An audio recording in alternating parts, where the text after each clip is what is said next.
Hello everyone, my self doctor Shreya.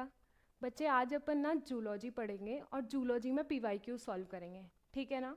तो अपन RBSE board के PYQs करने वाले हैं, ठीक है।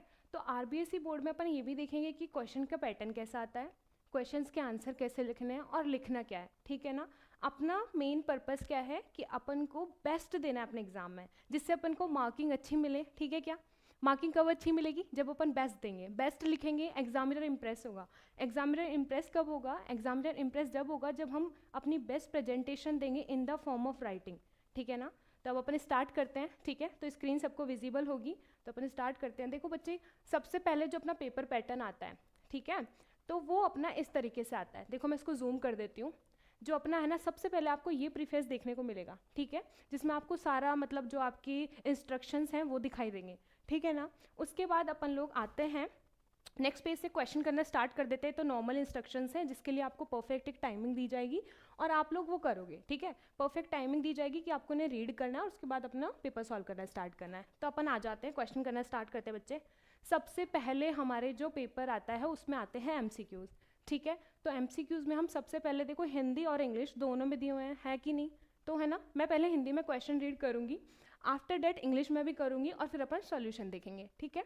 अब देखो पहला क्वेश्चन है, शुक्राणुओं को पोषण देने का कार्य करती है। देखो बच्चे, हाँ, शुक्राणुओं को पोषण देने का कार्य करती है, कौन सी कोशिका करती है। अब इंग्लिश में भी क्वेश्चन देख लेते हैं, वर्क टू नरिश स्पर्म्स। अब अपने ऑप्शन देखते हैं।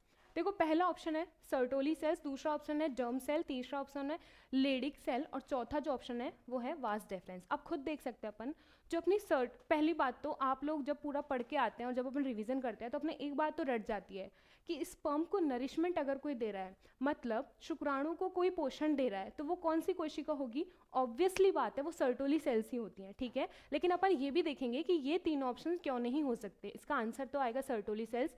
ये तीनों ऑप्शन क्यों नहीं हो सकते, उसकी क्या वजह है वो देखेंगे अपन, ठीक है, देखेंगे। सबसे पहले देखते हैं लेडिक सेल।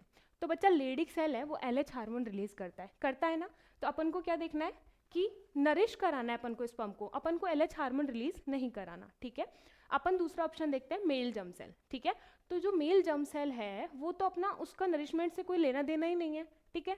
थर्ड जो चौथा ऑप्शन है वो है वास डिफरेंस। तो वास डिफरेंस तो अपनी ट्यूब हो गई है ना, तो वो तो नरिश नहीं करेगी, वो तो सीमेन का ट्रांसपोर्ट कराएगी, ठीक है।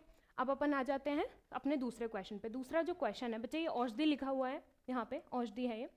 औषधि रहित अंतः गर्भाशय युक्तियाँ कौन सी है, ठीक है। तो LNG20, Progestasert, copper T, Lippes loop. बच्चे नीचे इंग्लिश में भी क्वेश्चन एक बार देख लेते हैं। Which is the medicine free contraceptive method, ठीक है। तो अपन को यहाँ पे कॉन्ट्रासेप्टिव मैथड्स देखने हैं, ठीक है। तो अपने पास चार ऑप्शन है। पहला ऑप्शन जो है, जो अपना है पहला ऑप्शन, बच्चे इसको स्क्रीन को थोड़ा ऊपर कर लेते हैं। पहला ऑप्शन है अपना LNG20, second option copper T, third जो ऑप्शन है वो है प्रोजेस्टासर्ट और चौथा जो ऑप्शन है वो है लिपेज लूप। देखो बच्चे, अपन को बताना है मेडिसिन फ्री, ठीक है। तो मेडिसिन फ्री, इन सब में कुछ ना कुछ मेडिसिन आती है, ठीक है क्या, इन सब में कुछ ना कुछ मेडिसिन आती है। तो अपना जो अपने यहाँ पे आंसर होगा वो क्या होगा, जो कॉन्ट्रासेप्टिव कॉपर टी है उसके अंदर नहीं आएगी मेडिसिन, ठीक है। अपनी LNG20, प्रोजेस्टासर्ट से इन सब के अंदर हार्मोन्स होते हैं, लेकिन ये होती है अपनी जो कॉपर टी होती है, ठीक है क्या, जो अपनी कॉपर टी है वो क्या है, कॉपर रिलीजिंग आईडी है बच्चे, कॉपर रिलीजिंग आईडी है, लेकिन इसमें कोई भी मेडिसिन रिलीज नहीं होती, ठीक है क्या, कॉपर रिलीजिंग आईडी है ये, ओके, ठीक है। ये बात क्लियर है सबको, ठीक है। मैं कमेंट सेक्शन में देख पा रही हूँ ये बात क्लियर है, ठीक है। अब अपन नेक्स्ट ऑप्शन पे चलते हैं। चलो क्वेश्चन अपना, ठीक है, ओके। तो क्वेश्चन बच्चे दिखाई दे रहे हैं क्या, ओके। क्वेश्चन नहीं आ रहा अभी स्क्रीन पे, कोई नहीं, अपन करते हैं। अब आ रहा है क्वेश्चन तुम्हारी स्क्रीन पे अच्छे से, इज दिस विजिबल, देखो सही आ रहा है क्वेश्चन, है ना, अब तो दिख रहा है, चलो ठीक है। दूसरा जो तीसरा जो क्वेश्चन है वो है समझाता का सही उदाहरण क्या है, ठीक है। तो समझाता क्या है बच्चे, समझाता होमोलॉजी, ठीक है ना, समझाता क्या है, होमोलॉजी अपनी, ठीक है। तो होमोलॉजी को हिंदी में बोल रहे हैं समझाता। अब अपन उसके ऑप्शंस देख लेते हैं। ऑप्शन में क्या है, मानव, चीता व्हेल के अग्रपाद, दूसरा ऑप्शन है शकरकंदी एवं आलू, तीसरा जो ऑप्शन है वो है पक्षी चमगादड़ के पंख, चौथा जो ऑप्शन है वो है डॉल्फिन व्हेल के फ्लिपर्स। ठीक है क्या, सबको क्लियर है? अब अपन देखते हैं बच्चे होमोलॉजी क्या रिप्रेजेंट कर रही होती है? कॉमन एंसेस्ट्री, कॉमन एंसेस्ट्री बताती है क्या? क्या बताती है? कॉमन एंसेस्ट्री बताती है, मतलब जिनके पूर्वज सेम है।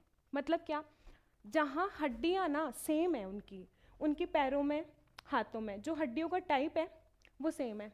ठीक है बच्चे, समझ में आ रहा है? अब अपन को क्या देखना है, आगे जाके क्या चेंज हुआ है, वो फंक्शन अलग अलग कर रहे हैं, वो ऑर्गन्स फंक्शन अलग अलग कर रहे हैं, बाकी उनका बेसिस ऑफ ऑरिजिन सेम है। ठीक है क्या? अब देखो, अपन को पता है, अपनी एनसीईआरटी में दिया हुआ है, अपनी बुक्स में आराम से, कि जो forelimbs of human, tiger and whale, ये अपना बेस्ट एग्जाम्पल होता है होमोलॉजी का। होता है क्या? होमोलॉजी के और बाकी एग्जाम्पल क्या हैं वो भी देख लेते हैं।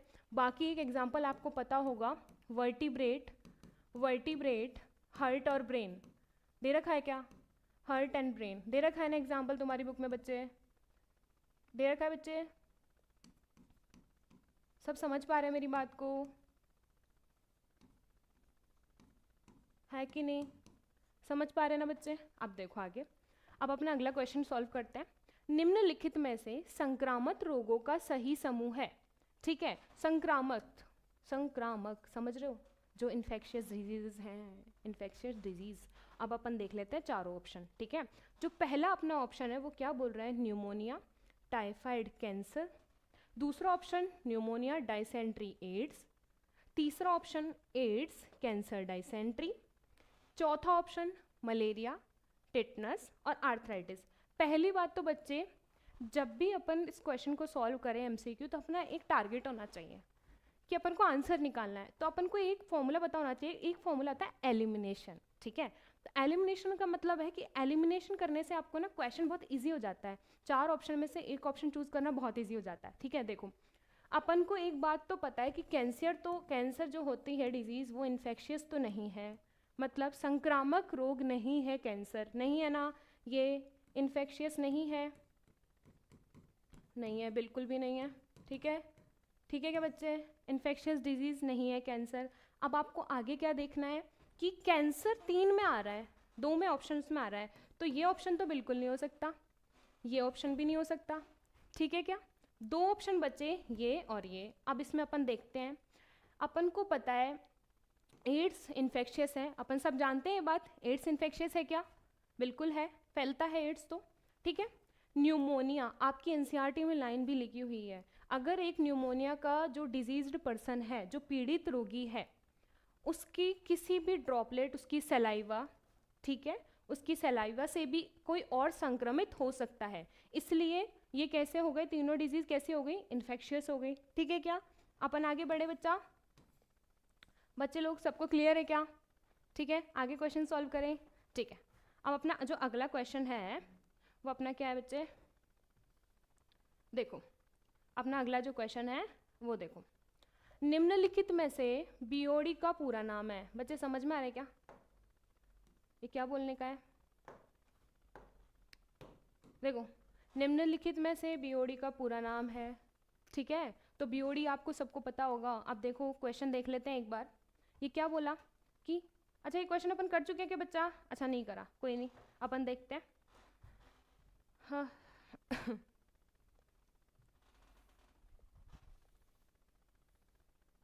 देखो बच्चा, full form of BOD, biological oxygen deficiency होता है क्या? नहीं, बायोलॉजिकल ऑक्सीजन डेफिशिएंसी नहीं होता। बायोकेमिकल ऑक्सीजन डेफिशिएंसी डिमांड नहीं, बायोकेमिकल ऑक्सीजन डिमांड नहीं। एक ही आंसर आएगा बच्चे, बायोलॉजिकल ऑक्सीजन डिमांड। और हिंदी वाले बच्चे, ये तो सबकी डेफिनेशन सेम है, हिंदी इंग्लिश का अलग अलग कुछ नहीं होना चाहिए ना। ठीक है क्या? हिंदी इंग्लिश की कोई प्रॉब्लम नहीं है बच्चा इसमें तो। ठीक है, अब अपन आगे बढ़े, अब अपन आगे क्वेश्चन सॉल्व करते हैं बच्चे। ये स्क्रीन तुम्हें अच्छे से दिख नहीं रही है, इसलिए इसको जूम आउट कर लेते हैं अपन। ठीक है,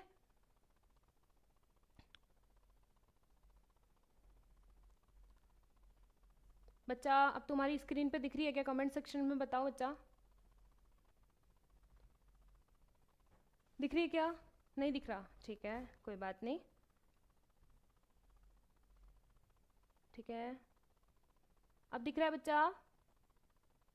है ना बच्चा। देखो पहली बात तो ये बॉटनी के क्वेश्चंस हैं, लेकिन अपन फटाफट से देख लेते हैं, कोई दिक्कत नहीं है, ठीक है। किसी खाद्य श्रृंखला में सर्वाधिक संख्या किसकी होती है? उत्पादक, द्वितीय उपभोक्ता, प्राथमिक उपभोक्ता, अपघटक। अब इंग्लिश में भी क्वेश्चन देख लेते हैं। Who has the highest number in a food chain, ठीक है। तो यहाँ पे संख्या सबसे ज़्यादा बतानी है, ठीक है क्या, संख्या सबसे ज़्यादा बतानी है बच्चे। अपन को पता है जो डिकम्पोजर होते हैं, जो अपघटक होते हैं, उनकी संख्या सबसे ज़्यादा होती है। क्यों होती है बच्चा? ये माइक्रो ऑर्गेनिज्म है, छोटे छोटे, ठीक है। ये क्या है? माइक्रो ऑर्गेनिज्म है, छोटे छोटे। ये क्या करते हैं? डिकम्पोज करने का काम करते हैं क्या? अपघटन का काम करते हैं क्या बच्चे?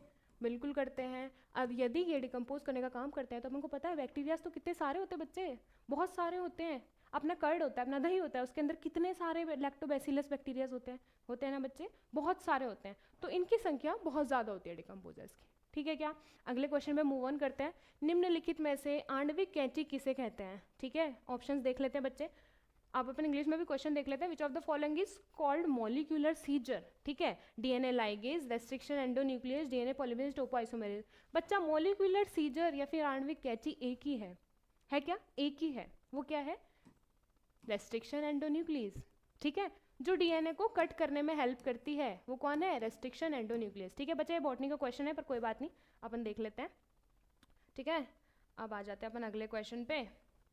अगला क्वेश्चन हमारा है, निम्नलिखित में से किस में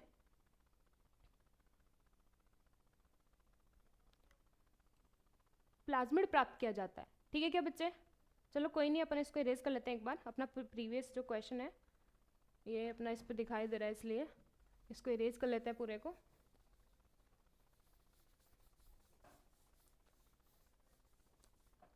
बच्चे अब अगला क्वेश्चन देखो एक बार। In which of the plasmid is obtained from, ठीक है। क्या क्वेश्चन है? Which of the Ti plasmid is obtained from. अब आगे देखो हिंदी में, निम्नलिखित में से किसमें से टीआई प्लाज्मिड प्राप्त किया जाता है, ठीक है। तो अपने चारों ऑप्शन देख लेते हैं एक बार। एग्रोबैक्टीरियम ट्यूमेफेशियंस, दूसरा ऑप्शन एग्रोबैक्टीरियम राइजोजीन्स, तीसरा ऑप्शन इकोलाई, चौथा ऑप्शन हीमोफिलियस इन्फ्लुएंजा। बच्चे ये अपनी एनसीईआरटी की यूं लाइन है कि टीआई प्लाज्मिड हमें कहाँ से मिलेगा? एग्रोबैक्टीरियम ट्यूमेफेशियंस, ठीक है बच्चा। इसे रट लो, आएगा ये क्वेश्चन, समझ रहे हो। पीवाईक्यूज में से बहुत ज़्यादा आने की संभावना रहती है, तो तुम लोग रट लो इन क्वेश्चंस को, समझ रहे हो। चलो अपन अगला क्वेश्चन पढ़ते हैं। निम्नलिखित में से समष्टि का गुण है, ठीक है क्या। क्वेश्चन दिख रहा है बच्चे? अच्छा ठीक है, ओके बच्चा, कोई नहीं। देखो बच्चा अब दिख रहा है, और ज़्यादा जूम कर दिया मैंने। अब दिख रहा है बच्चे? दिख रहा है क्या? ठीक है, ओके ओके बच्चा। निम्नलिखित में से समष्टि का गुण है। अब इंग्लिश में भी क्वेश्चन देख लेते हैं। Which of the following is a property of the population. अब अपन जानते हैं पॉपुलेशन की क्या क्या प्रॉपर्टी है, तो अपन को पता है जब भी अपन को बर्थ रेट निकालनी हो, मतलब जन्म दर निकालनी हो, तो पूरी पॉपुलेशन देखनी पड़ेगी ना। बिल्कुल, पूरी पॉपुलेशन हमें देखनी पड़ती है, ठीक है। अब अपन देखते हैं डेथ रेट। डेथ रेट भी हमें देखो, बर्थ रेट हो, डेथ रेट हो, ट्रिक याद कर लो ये, या फिर सेक्स रेशो, लिंग अनुपात, ठीक है क्या। ये तीनों चीज़ें ही पॉपुलेशन में ही निकलती है, कभी भी सिंगल ऑर्गेनिज्म की ये नहीं निकाल पाएंगे अपन। कैसे निकलेगी? पूरी पॉपुलेशन की निकले, ठीक है बच्चा। हो गया, तो इसका क्या आंसर आएगा? All of the above. आगे बढ़े बच्चा। देखो, the factors causing mutation are called, उत्परिवर्तन उत्पन्न करने वाले कारक कहलाते हैं। बच्चा म्यूटेशन कॉज करने वाले जो फैक्टर्स होते हैं उनको क्या बोलते हैं? म्यूटाजेंस। क्या बोलेंगे हम? म्यूटाजेंस, ठीक है क्या, म्यूटाजेंस बोलेंगे। नेक्स्ट क्वेश्चन पे आ जाते हैं। एक प्रारूपी केंद्रक में बच्चे, ये अपने बॉटनी का क्वेश्चन आ गया ना, the lightly stained area in a typical nucleus. बच्चा टाइम कम है, अपन जूलॉजी देखते हैं पहले, ठीक है क्या। देखो जूलॉजी के क्वेश्चन, अच्छा बॉटनी जूलॉजी बच्चा मिक्स है, तो अपन फटाफट से देख लेते हैं। देखो colostrum is rich in antibody, ठीक है क्या। कोलेस्ट्रम रिच, बच्चा जब बच्चा पैदा होता है, माँ जो दूध पिलाती है उसमें क्या होता है? कोलेस्ट्रम होता है क्या?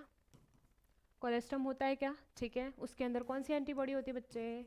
IgA, ठीक है क्या। जो एंटीबॉडी होती है वो होती है IgA। अपन को पता है प्लेसेंटा कौन सी एंटीबॉडी देती है बच्चे को? कौन सी देती है बच्चे? IgG, ठीक है ना। ये दोनों चीज ढंग से याद होनी चाहिए अपन को, ठीक है। अगले क्वेश्चन पे आते हैं अपन। Is use for large scale production of ethanol. देखो large scale production of ethanol, ठीक है, तो अपन को पता है मतलब बड़े स्तर पे अपन को अल्कोहल प्रोड्यूस करना है। हिंदी में क्वेश्चन देख लो, वही है, एथेनॉल के बड़े पैमाने पर उत्पादन के लिए क्या प्रयोग किया जाता है? बच्चे इसके लिए क्या प्रयोग करेंगे अपन? देखो जरा, ये तो पता ही है, ईस्ट, ठीक है। कौन सी वाली ईस्ट प्रयोग करेंगे? सैक्रोमाइसिस, पता है क्या? सैक्रोमाइसिस सेरेविसी, ठीक है ना। ये प्रयोग में लेते हैं, सबको समझ में आ रहा है बच्चे? आगे क्वेश्चन पे बढ़े। देखो DNA fragments are separated by, काटे गए डीएनए खंडों को किस विधि द्वारा अलग किया जाता है? बच्चे डीएनए फ्रैगमेंट अपन को अलग करने हैं, ठीक है क्या? प्रोसेस का नाम क्या आ जाएगा? इलेक्ट्रोफोरेसिस। सबको पता है ये नाम? बच्चे पता है क्या? इलेक्ट्रोफोरेसिस, ठीक है। क्या होता है इलेक्ट्रोफोरेसिस? जो अपना इलेक्ट्रोफोरेसिस की प्रोसेस है उसमें जब हम डीएनए को वेल्स के अंदर जब हम डालते हैं, किसके अंदर? वेल्स के अंदर जब हम डीएनए को डालते हैं, ठीक है, यहाँ पे छोटे छोटे वेल्स होते हैं, वहाँ पे हम डीएनए को डाल देते हैं। इलेक्ट्रोफोरेसिस प्रोसेस में इलेक्ट्रिक करंट काम में लेंगे क्या? ठीक है, तो जो जितना छोटा फ्रेगमेंट होगा वो उतना आगे चले जाएगा बच्चे, और जो बड़ा फ्रेगमेंट होगा वो पीछे छूटता जाएगा, है कि नहीं? समझ में आ रहा है क्या? यही तो इलेक्ट्रोफोरेसिस प्रोसेस है कि नहीं? ठीक है ना। आगे बढ़े बच्चा, अगला क्वेश्चन क्या है? Capacity to generate a whole plant from any cell explant is called. बच्चा एक सेल से हमें, देखो एक सेल से हमें होल प्लांट डेवलप कराना है, ठीक है क्या? एक सेल लेना है, उससे हमें होल प्लांट डेवलप कराना है। कैसे कराएंगे बच्चा? इस कैपेसिटी को क्या बोलते हैं? कैपेसिटी को बोलते हैं टोटीपोटेंसी। तुम्हारी एनसीईआरटी की लाइन है ये, ठीक है क्या? डार्क वर्ड्स में दिया हुआ है एनसीईआरटी में, टोटीपोटेंसी, ठीक है। ये बात सही है, सबको समझ आ रहा है? अगला क्वेश्चन देखें। अब अपन आ जाते हैं, देखो बच्चा इसमें अपना, रुको,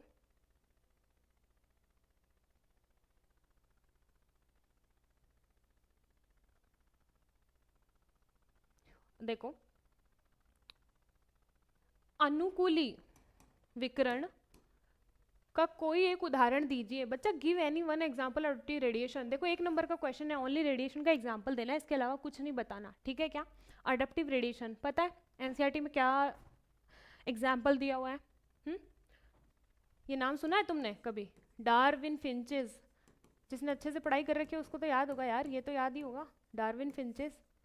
बच्चा डार्विन जो साइंटिस्ट था वो कहाँ पे गया था?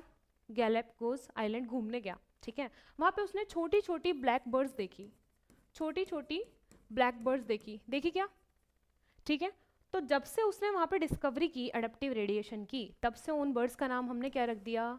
Darwin finches. उसने वहाँ पे क्या देखा बच्चे? क्या देखा उसने वहाँ पे? उसने वहाँ पे देखा कि एक आइलैंड का एरिया है, ठीक है, एक आइलैंड का एरिया है, वहाँ पे जो ओरिजिनल जो था, वो ओरिजिनल जो बर्ड थी ना, उसमें उसके अंदर सीड ईटिंग फीचर थे। क्या खाती थी वो? ओनली सीड खाती थी। लेकिन अडप्टिव रेडिएशन के कारण डिफरेंट टाइप्स बर्ड बनी, डिफरेंट टाइप्स बर्ड बनने के कारण उनमें डिफरेंट टाइप्स बीक बन गई। बीक मतलब चोंच, ठीक है क्या? क्यों बनी बीक? क्योंकि कोई बर्ड तो क्या खा रही है, कोई बर्ड मीट भी खा रही है क्या? कोई बर्ड अभी भी वेजिटेरियन है, वो अभी भी सीड्स खा रही है, तो उसकी सीड्स खा रही है तो उसकी डिफरेंट टाइप की बीक होगी, उसको दूसरे तरह की चोंच की जरूरत है। तुमको पता होगा कौवा होता है अपना, कौवे की चोंच अलग है, तोते की चोंच अलग प्रकार की होती है, ठीक है क्या? पता है ये बात, तो अपन को समझ में आती है। तो सबकी चोंच अलग अलग प्रकार की थी, तो अपन एग्जाम्पल क्या दे देंगे? डार्विन फिंचेस, अडप्टिव रेडिएशन का एग्जाम्पल, ठीक है क्या? आगे आ जाए बच्चा, right the definition of analogy. तुम्हें पता है एनालॉगस ऑर्गन क्या होता है? समझ में आता है एनालॉगस ऑर्गन क्या होता है? एनालॉगस ऑर्गन्स क्या होता है? वो ऑर्गन क्या होता है एनालॉगस ऑर्गन बच्चे? जिनका ओरिजिन डिफरेंट हो, फंक्शन सेम है। ओरिजिन डिफरेंट है, फंक्शन सेम है, ठीक है क्या? ओरिजिन तो डिफरेंट है,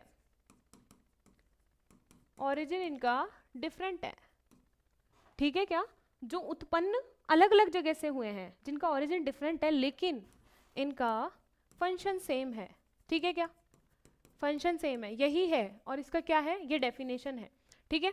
क्या है, एनालोगस ऑर्गन के एग्जाम्पल पता है तुम्हें, पक्षियों के पंख, है ना, ठीक है, और बैट, बैट जो अपना होता है उसके पंख, ठीक है, और अपने पक्षियों के पंख, काम तो दोनों उड़ने का करना है, ठीक है, ओरिजिन डिफरेंट है ना, बैट के पंखों का ओरिजिन डिफरेंट है, और जो अपने नॉर्मल पक्षी हैं उनके जो पंख है उसका ओरिजिन डिफरेंट है, ठीक है क्या बच्चे, आगे बढ़े, समझ में आ रहा है बच्चे, कोई समस्या नहीं, कुछ दिक्कत थोड़ी है, आगे बढ़े।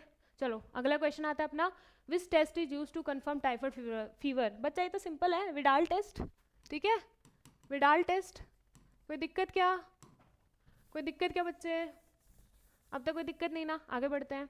Which amino acid is coded by the initiator codon AUG, प्रारंभिक कूट AUG किस अमीनो अम्ल को कोडित करता है बच्चे, इनिशिएटर कोडोन, एक ही चीज को तो करेगा बच्चे, मैथियोनिन, बॉटनी का क्वेश्चन है, मैथियोनिन, सिंपल, ठीक है, आगे बढ़े। Which beneficial bacteria are found in curd, दही में कौन से बेनिफिशियल बैक्टीरिया मिलते हैं, बैक्टीरिया एक ही है बच्चे, लैक्टोबैसिलस, ज़्यादा कुछ सोचना ही नहीं है, ठीक है क्या, ज़्यादा कुछ सोचना नहीं है, इसको तो रट लेना है, ठीक है। अगले क्वेश्चन पे अपन सेक्शन पे आते हैं, सेक्शन बी, सेक्शन बी में अपने क्वेश्चन आते हैं 1.5 नंबर के, ठीक है, ठीक है, क्वेश्चन देखना शुरू करें अब अपन, चलो जूलॉजी का क्वेश्चन देखना शुरू करते हैं। अब आता है अपना इसमें जो क्वेश्चन आता है, देखो बच्चा, what is sewage, why is इस ट्रीटमेंट नेसेसरी, ठीक है क्या, व्हाट इज सीवेज, इसका ट्रीटमेंट नेसेसरी क्यों है बच्चा, सीवेज क्या है, क्या है सीवेज, सीवेज हमारा वेस्ट है, वेस्ट वाटर, वेस्ट वाटर, ठीक है ना, ठीक है, इसका मेजर कंपोनेंट क्या है, इसका मेजर कंपोनेंट क्या है, ह्यूमन एक्सक्रीटा, ठीक है क्या, इसका मेजर कंपोनेंट क्या है, ह्यूमन एक्सक्रीटा। अच्छा ये तो अपने सीवेज की डेफिनेशन है जो अपन रट के लिख देंगे, ठीक है, मेन जो रीजन है वो अपन को बताना जरूरी है, व्हाई इज इस ट्रीटमेंट नेसेसरी, बच्चा ट्रीटमेंट नेसेसरी क्यों है, यदि हम देखो समझो, इसको ढंग से समझो, क्वेश्चन है, सीवेज को हमने मान लो, हमने कहा सीवेज वाटर है, ठीक है, अपन ने इसको छोड़ दिया नदियों में, ठीक है, रिवर में छोड़ दिया, अब यार इसके अंदर तो पैथोजन है, सीवेज वाटर के अंदर तो पैथोजन है कि नहीं है, अगर नदियों का पानी लोग पिएंगे तो लोग बीमार नहीं होंगे क्या, पैथोजन तो डिजीज कॉज करेगा, पैथोजन हार्मफुल है कि नहीं है हमारे लिए, इसलिए तो इसका ट्रीटमेंट जरूरी है ना, हार्मफुल टू अस, इसलिए तो इसका ट्रीटमेंट जरूरी है ना बच्चे, सीवेज का ट्रीटमेंट क्यों जरूरी है, क्यों जरूरी है सीवेज का ट्रीटमेंट, क्योंकि हार्मफुल है ये हमारी बॉडी के लिए पैथोजेंस, वरना तो हम ट्रीटमेंट करते ही नहीं, अपनी बुक में दिए हुए ना प्राइमरी ट्रीटमेंट, सेकेंडरी ट्रीटमेंट, वो सब क्यों ज़रूरी है, क्योंकि ये ज़रूरी इसलिए है भाई, ये हमें नुकसान पहुंचाएंगे, ठीक है क्या, समझ में आ रहा है बच्चों, आगे आ जाते हैं अपन, क्वेश्चन क्या अपना, which gases are present in biogas, बच्चा बहुत अच्छा क्वेश्चन है, make a label diagram of a biogas plant. अब देखो समझो, बायोगैस क्या है बच्चा अपनी, बायोगैस क्या है, बायोगैस, एक बात क्लियर कर लो, बायोगैस में 3 गैसेज है, CH4, CO2, ठीक है क्या, H2 भी है कुछ अमाउंट में, लेकिन मेजर अमाउंट में मीथेन है, मेजर अमाउंट में क्या है बच्चे, मीथेन है, ठीक है, समझ में आ रहा है, हाँ आगे बढ़े, अगला क्वेश्चन क्या है, make a label diagram of a biogas plant, बच्चे बायोगैस प्लांट का अपन को लेबल डायग्राम बनाना है, देखो क्या था हमारी एनसीईआरटी में डायग्राम दिया हुआ ना, दिया हुआ है कि नहीं है, यहाँ पे क्या लगा हुआ है, एक डाइजेस्टर लगा हुआ है, क्या लगा हुआ है, एक डाइजेस्टर लगा हुआ है, ठीक है क्या, यहाँ पे जो कंपार्टमेंट बना हुआ है उसके अंदर हम 2 चीज़ डाल रहे हैं, क्या क्या डाल रहे हैं,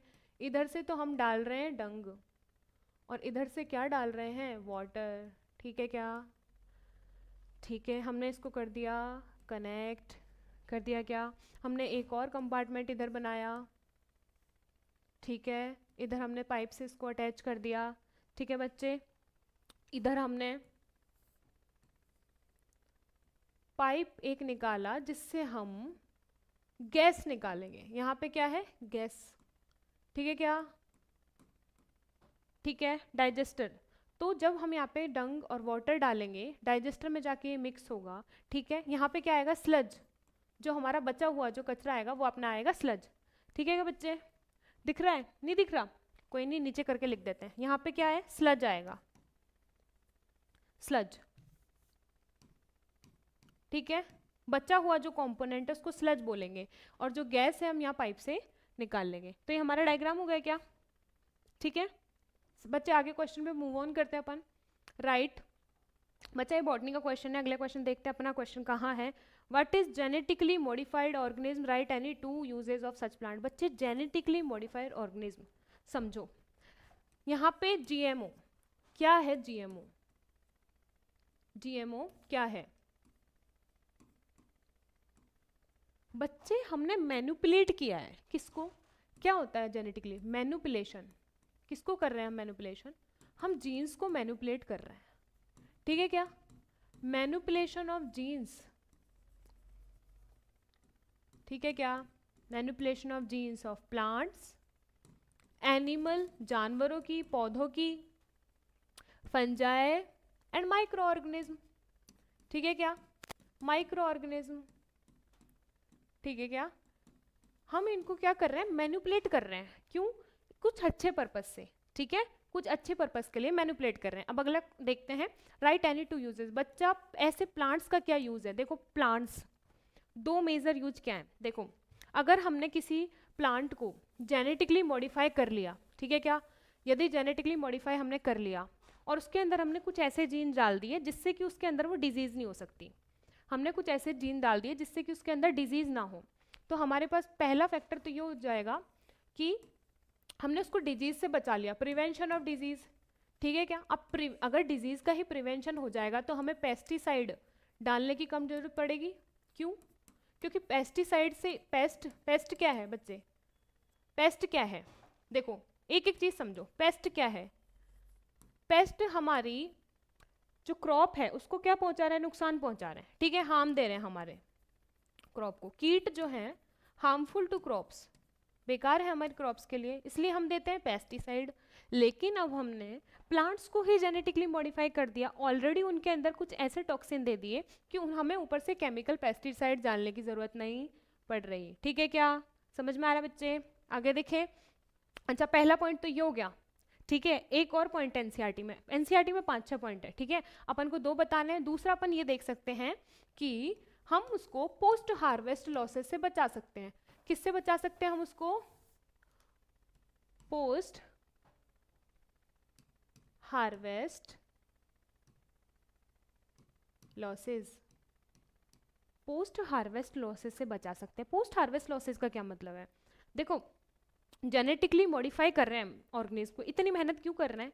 इतनी मेहनत इसलिए कर रहे हैं कि यदि हमारे पास बाद में कोई समस्या आए, जैसे मान लो कहीं पे सूखा पड़ गया, ड्रॉट हो गया, कहीं पे ड्रॉट हो गया, ठीक है, या बहुत ज़्यादा बाढ़ आ गई, ठीक है, या कोल्ड हो गया बहुत ज़्यादा, ठीक है, अब हमको क्रॉप्स को बचाना है, ठीक है, और हमने उसके अंदर ऑलरेडी ऐसे जीन इंसर्ट कर दिए क्रॉप के अंदर कि वो जो अपनी क्रॉप है वो उसको जो परेशानी है उसका सामना कर सकती है आराम से। ठीक है क्या, तो पोस्ट हार्वेस्ट लॉसेस से कैसे बचेगा? वो ऑलरेडी हमने ऐसे जीन डाल दिए कि वो उसको टॉलरेट कर सकती है, सहन कर सकती है, जो भी दिक्कत आएगी, जो भी ड्रॉट है या कोल्ड है, उस चीज़ को वो सहन करने की उसके अंदर हमने क्षमता डाल दी उन जीन्स के द्वारा। ठीक है बच्चा, समझ में आ रहा है? अब अपन आगे देखते हैं। ठीक है, अगला अपना जो क्वेश्चन है इसको इरेज करते हैं, अगला देखते हैं। What are cry protein? बच्चे अगला क्वेश्चन दिख रहा है क्या? स्क्रीन पे दिख रहा है क्या बच्चे? दिख रहा है क्या? हाँ, क्राई प्रोटीन दिख रहा है क्या?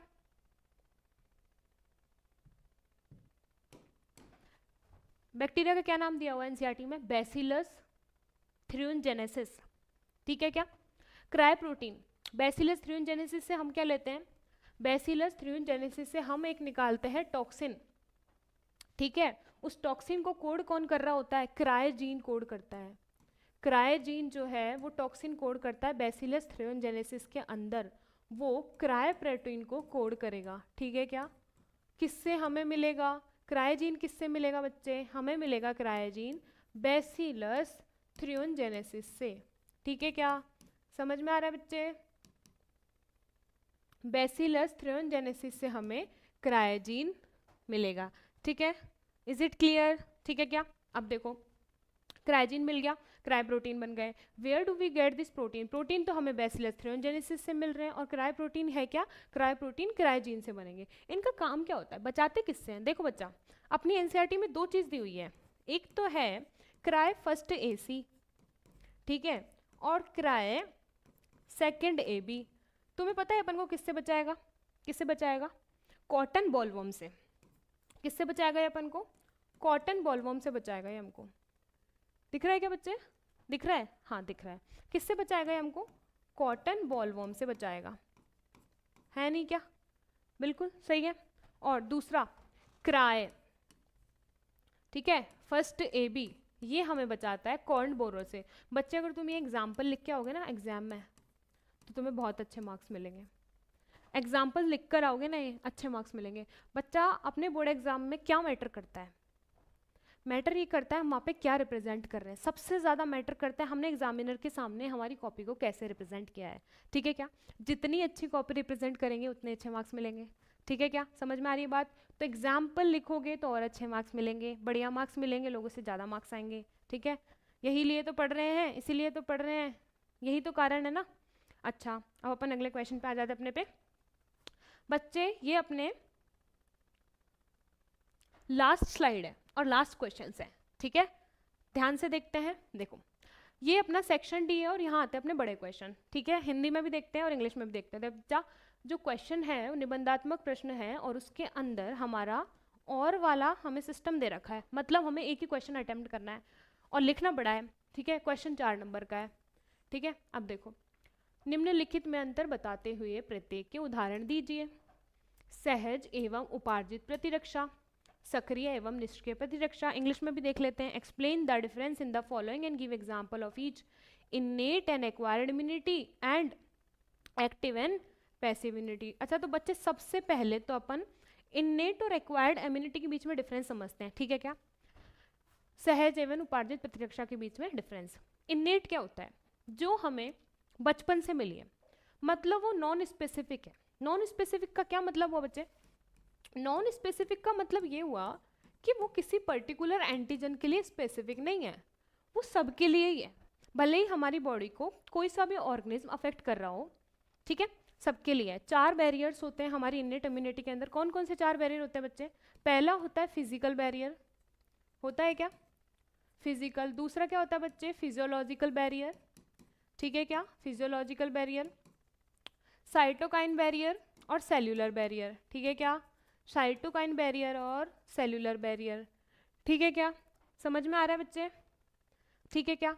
Physical barriers, physiological, cytokine, cellular, ठीक है? 4 बैरियर्स होते हैं और ये नॉन स्पेसिफिक होते हैं। देखो फिजिकल बैरियर्स के अंदर अपनी 2 चीज़ें आती हैं। स्किन आती है, जो अपनी स्किन है ना, स्किन है अपनी फिजिकल बैरियर के अंदर, ठीक है? ये सबके लिए है, ऐसा थोड़ी ना है कि हमको एक बैक्टीरिया अफेक्ट करने आया, ठीक है, उसके लिए तो स्किन बैरियर है, उसने इसको तो रोक लिया और दूसरे बैक्टीरिया को नहीं रोका, ऐसा तो नहीं है। ये तो नॉन स्पेसिफिक है, इसके लिए तो सब एक समान है। दूसरी होती है म्यूकस कॉटिंग। बच्चे म्यूकस कॉटिंग अपनी कहाँ कहाँ मिलेगी? जीआईटी एरिया में मिलेगी, गैस्ट्रोइंटेस्टाइनल ट्रैक्ट में मिलती है, ठीक है, ठीक है? अपने रेस्पिरेटरी ट्रैक्ट में मिलेगी म्यूकस कॉटिंग, ठीक है ना? और कहाँ कहाँ मिलेगी? रिप्रोडक्टिव ट्रैक्ट में मिलेगी, ठीक है? तो वो माइक्रो ऑर्गेनिज्म को ग्रो करने से रोकेगी, ठीक है क्या? वहाँ जाने से रोकेगी, एज अ बैरियर काम करेगी। दूसरा अपना आता है साइटोकाइन बैरियर, नहीं फिजियोलॉजिकल बैरियर आता है अपना। फिजियोलॉजिकल बैरियर क्या है? सोचो, स्किन और म्यूकस कॉटिंग इसमें आ गई। फिजियोलॉजिकल बैरियर, साइटोकाइन बैरियर और सेल्यूलर बैरियर, ठीक है क्या? समझ में आ रहा है क्या चीज़ें? देखो बच्चा, फिजियोलॉजिकल बैरियर में आते हैं अपने टीयर्स। टीयर्स आंसू आंखों में। लाइसोजाइम जो एग्जाइम है, एंजाइम है, वो सिक्रीट होता है टीयर्स में। क्यों होता है? कि हम बैक्टीरिया जो भी हमारे अंदर पैथोजन घुस गया आंखों में उसको डिस्ट्रॉय कर सके, ठीक है क्या? और क्या क्या हो सकता है? सलाइवा इन माउथ, माउथ के अंदर सलाइवा है, वो भी बैक्टीरियाज को डिग्रेड करने के लिए ही है। तीसरी चीज़ क्या बच्चे? साइटोकाइन बैरियर और सेल्यूलर बैरियर। बच्चे सेल्यूलर बैरियर समझो, सेल्यूलर बैरियर क्या है? सेल्यूलर मैक्रोफेज, ठीक है, मैक्रोफेज जो भी हमारे सेल्स के अंदर हैं, न्यूट्रोफिल्स हैं, ल्यूकोसाइट्स हैं, WBCs हैं, ये सारे हमारे सेल्यूलर बैरियर में आएंगे, ठीक है क्या? साइटोकाइनिन बैरियर, इंटरफेरॉन्स आता है इनके अंदर। क्या आता है? इंटरफेरॉन्स। बच्चे इंटरफेरॉन्स जो होते हैं हमारे, जो हमारे इंटरफेरॉन्स हैं क्या काम करेंगे? बच्चा एक वायरस है, समझो मेरी कहानी समझो।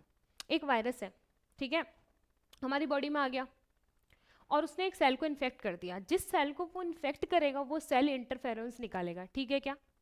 वो सेल क्या निकालेगा? इंटरफेरेंस निकालेगा।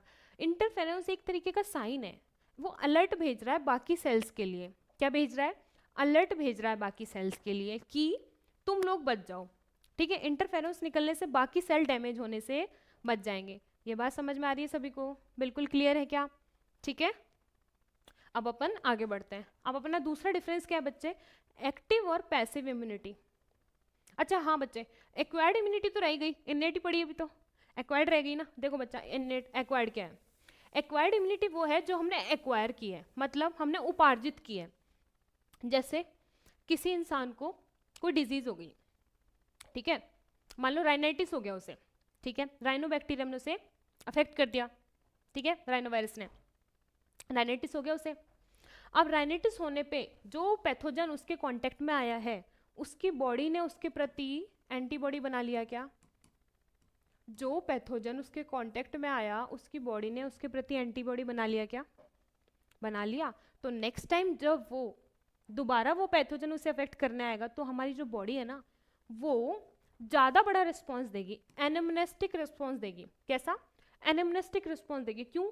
क्योंकि देखो समझो, प्राइमरी जो रिस्पॉन्स होता है, जो हमारा प्राइमरी रिस्पॉन्स है, जो हमारा प्राइमरी रिस्पॉन्स है, वो प्राइमरी रिस्पॉन्स स्लो है। कैसा है? स्लो है। लेकिन जो हमारा सेकेंडरी रिस्पॉन्स आएगा, मतलब दोबारा वही एंटीजन यदि हमारे कांटेक्ट में आया तो हमारी बॉडी फर्स्ट रिस्पॉन्स देगी, उसको जल्दी से ख़त्म कर देगी उस बैक्टीरिया को, ठीक है क्या? फास्ट रिस्पॉन्स देगी और उसको जल्दी से ख़त्म कर देगी। समझ में आ रही है बात? ठीक है, ये हमारी एक्वायर्ड इम्यूनिटी है, ठीक है। अब आ जाते हैं अपन एक्टिव और पैसिव इम्यूनिटी के डिफरेंस पे। बच्चा, एक्टिव और पैसिव, एक्टिव इम्यूनिटी मतलब मुझे कोई डिजीज हुई, ठीक है, मेरे बॉडी के कांटेक्ट में एक पैथोजन आया, ठीक है, पैथोजन मेरी बॉडी में आया तो मेरी बॉडी में वो एंटीजन लेके आया, मेरी बॉडी ने एंटीजन को आइडेंटिफाई करके एंटीबॉडीज बना लिए। अब एंटीबॉडीज बनाने के बाद मेरी बॉडी सजग हो गई, समझ रहे हो, सतर्क हो गई।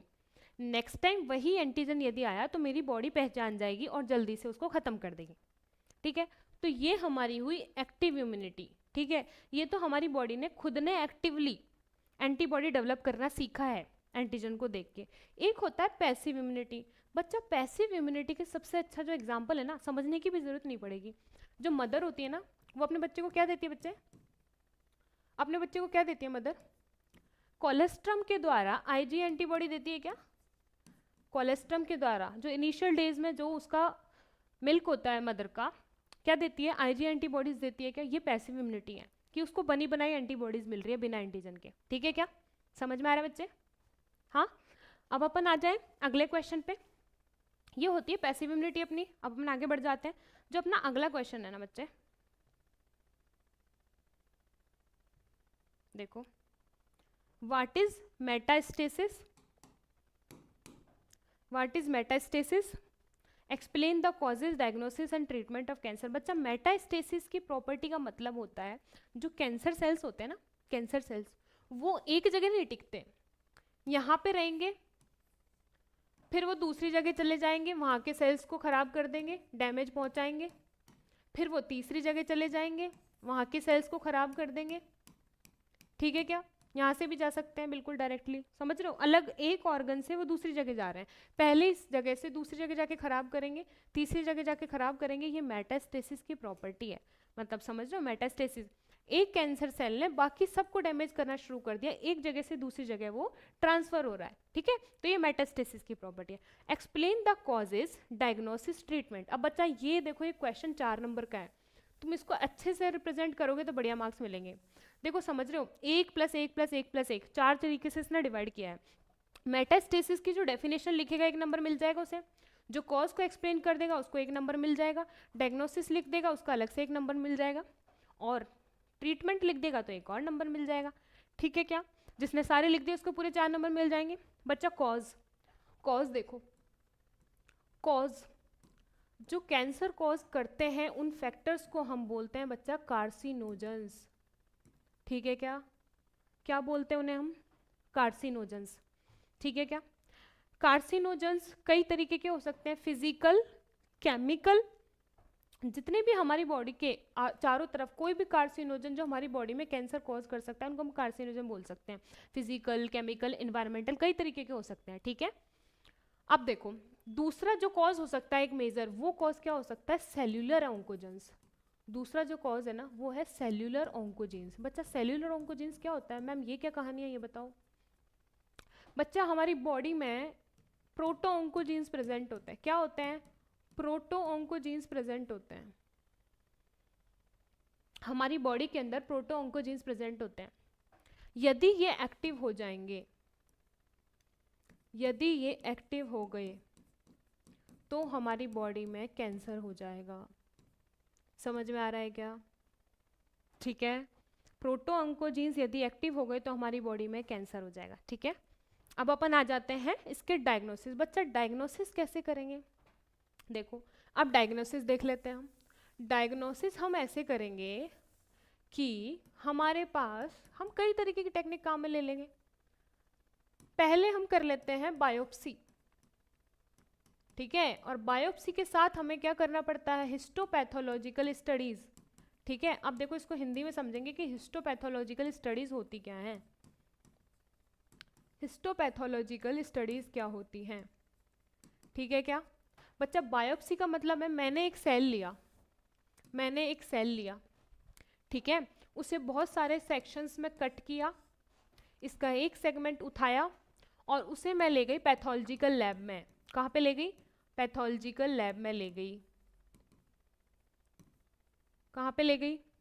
पैथोलॉजिकल लैब में ले गई। जब मैं इसे पैथोलॉजिकल लैब में ले जाऊंगी वहाँ पे पैथोलॉजिकल जो पैथोलॉजिस्ट होगा वो इसकी स्टडी करके बता देगा कि सेल में कैंसर है या फिर नहीं है। ठीक है क्या? कि सेल में कैंसर है या फिर कैंसर नहीं है, ये चीज़ बता दी जाएगी पैथोलॉजिस्ट के द्वारा। ठीक है क्या? उसके बाद अपन देखते हैं अपना सेकंड जो डायग्नोस करने का सेकंड तरीका क्या हो सकता है। मान लो अपन ने सिटी स्कैन करा लिया। ठीक है क्या? मान लो अपन ने सिटी स्कैन करा लिया, तो सिटी स्कैन से हम सेल को कैसे पढ़ेंगे? सिटी स्कैन से हम कैंसर सेल की 3D इमेज बना सकते हैं। क्या कर सकते हैं? कैंसर सेल्स की 3D इमेज बना सकते हैं। ठीक है, तो हमें पता चल जाएगा। हम करा सकते हैं तीसरा डायग्नोसिस का क्या तरीका है बच्चे? हम तीसरा डायग्नोसिस का क्या तरीका कर सकते हैं? मान लो मैंने MRI करवा ली, MRI में स्ट्रॉन्ग मैग्नेटिक फील्ड्स हैं, वो डिटरमाइन कर देंगी कि बॉडी में कैंसर सेल प्रेजेंट है या फिर नहीं है। ठीक है क्या? पता चल जाएगा क्या? स्ट्रॉन्ग मैग्नेटिक फील्ड से पता चल जाएगा कि बॉडी में कैंसर सेल्स है या फिर नहीं है। ठीक है, सिटी स्कैन से पता लगा सकते हैं, MRI से पता लगा सकते हैं, कंप्यूटेड टोमोग्राफी इसकी फुल फॉर्म है बच्चा। सिटी स्कैन की फुल फॉर्म क्या है? Computed tomography, computed tomography. ठीक है क्या? और सुनो, एक्सरे से भी पता लगाया जा सकता है, रेडियोग्राफी से। ठीक है, एक्सरेज पास करा के भी हम पता लगा सकते हैं, रेडियोग्राफी से भी। अब बच्चा अपन देखते हैं ट्रीटमेंट ऑफ कैंसर। देखो अब ट्रीटमेंट ऑफ कैंसर पे आते हैं, ट्रीटमेंट ऑफ कैंसर पे आ जाते हैं। देखो ट्रीटमेंट ऑफ कैंसर, देखो पहला जो मेजर चीज़ है वो कराते हैं लोग सर्जरी। ठीक है, पहले जो मेजर चीज़ कराएंगे वो क्या कराएंगे? सर्जरी कराएंगे। क्या कराएंगे? सर्जरी। ठीक है, रेडियोथेरेपी दी जाती है लोगों को। क्या दी जाती है? रेडियोथेरेपी भी दी जाती है, सर्जरी भी कराई जाती है, रेडियोथेरेपी भी दी जाती है। ठीक है क्या? रेडियोथेरेपी भी, सर्जरी भी, और मेडिसिन तो दी जाती है, मेडिकेशंस कराई जाती हैं।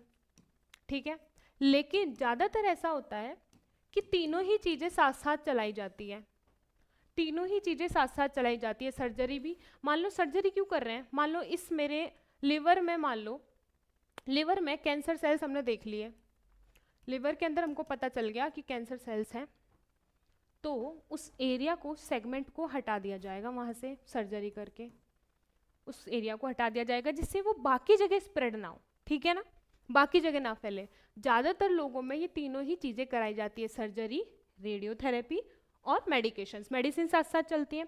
इसका साइड इफेक्ट क्या है बच्चा? तुमने देखा होगा कैंसर जो पेशेंट्स हैं ना वो बाल्ड हो जाते हैं, कभी कभी हेयर लॉस होता है, बाल्ड मतलब गंजापन, क्योंकि ये जो तीनों जो चल रही है ना प्रोसेस, सर्जरी, रेडियोथेरेपी, ये जो थेरेपीज है ना उसके अंदर 2 मेन कॉज करती है। एक तो हेयर लॉस कर देती है, ठीक है क्या, हेयर लॉस कर देती है। दूसरा जो साइड इफेक्ट आता है वो आता है अनेमिया, अनेमिया भी कॉज कर सकती है। तो ये इसके साइड इफेक्ट आते हैं। तुम्हें पता है ना कैंसर जो रोगी होते हैं वो मैक्सिमम लोग, सभी नहीं लेकिन मैक्सिमम लोग बाल्ड होने की स्थिति पे आ जाते हैं क्योंकि ये जो थेरेपीज है ना वो हेयर लॉस कराती है, ठीक है क्या। तो ये इसके ट्रीटमेंट हो गए, ठीक है बच्चा।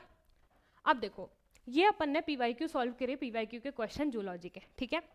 देखो आपको आई होप अच्छे से समझ आया होगा। बाकी तुम्हारा कोई भी डाउट हो वो तुम कमेंट्स में डाल सकते हो, ठीक है। और फिर अपन नेक्स्ट टाइम मिलेंगे तब और अच्छे क्वेश्चंस के साथ और अच्छे टॉपिक्स के साथ मिलेंगे, ठीक है बच्चा। सभी लोग अच्छे से रहो, बढ़िया से पढ़ाई करो। Thank you everyone.